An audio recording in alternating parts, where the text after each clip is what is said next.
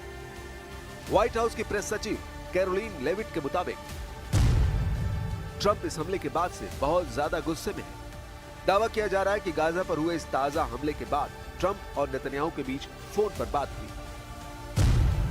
इस बातचीत के दौरान डोनाल्ड ट्रंप ने इजराइल के इस हमले को मानवता पर कलंक बताया है। Holy Family Catholic Church was struck by an Israeli shell. Yes. 3 people were killed, 10 wounded. What is the president's reaction to that church coming under fire? It was not a positive reaction. He called Prime Minister Netanyahu this morning to address the strikes on that church in Gaza, and I understand the Prime Minister agreed to put out a statement. It was a mistake by the Israelis to hit that Catholic church. That's what the Prime Minister relayed to the President. खबर तो ये भी है कि इस दौरान Netanyahu की तरफ से गलती को माना गया है और दुनिया को जांच का भरोसा दिलाया गया है।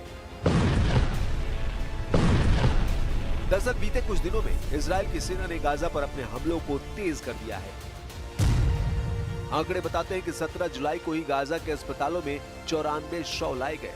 रॉयटर्स की रिपोर्ट के मुताबिक बीते 24 घंटे में 56 से ज्यादा नागरिक मारे गए हैं। गाजा के हेल्थ मिनिस्ट्री का दावा है कि अब तक इस युद्ध में 58,667 लोग मारे जा चुके हैं।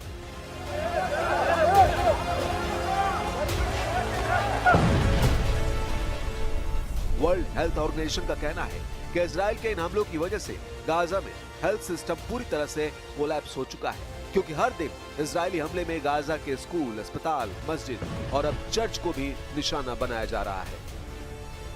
यही वजह है कि इटली की प्रधानमंत्री जॉर्जिया मेलोनी ने भी सिविलियन पर हो रहे इन हमलों को लेकर बेंजामिन नेतन्याहू को टारगेट किया है। जॉर्जिया मेलोनी ने एक्स हैंडल पर लिखा, इजराइल के गाजा में हमलों ने होली फैमिली चर्च को भी निशाना बनाया। महीनों से नागरिकों पर किए जा रहे ये हमले बर्दाश्त नहीं किए जा सकते। कोई भी सैन्य कार्रवाई इस व्यवहार को सही नहीं ठहरा सकती।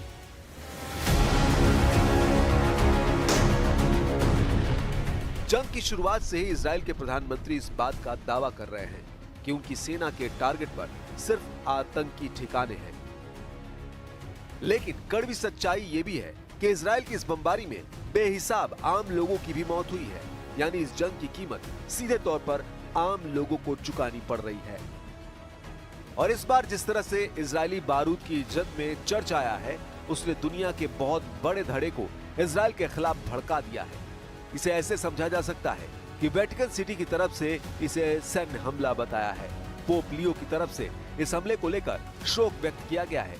जिस चर्च पर यह हमला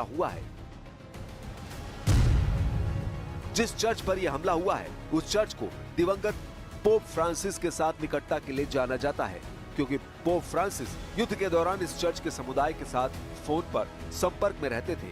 वे चर्च के पादरी और वहां शरण ले रहे लोगों से बात करते थे ताकि उनकी स्थिति का जायजा ले सके और उनका हौसला बढ़ा सके। ये चर्च गाजा के छोटे ईसाई समुदाय लगभग 1000 लोगों के लिए एक बेहद अहम शेल्टर हाउस था।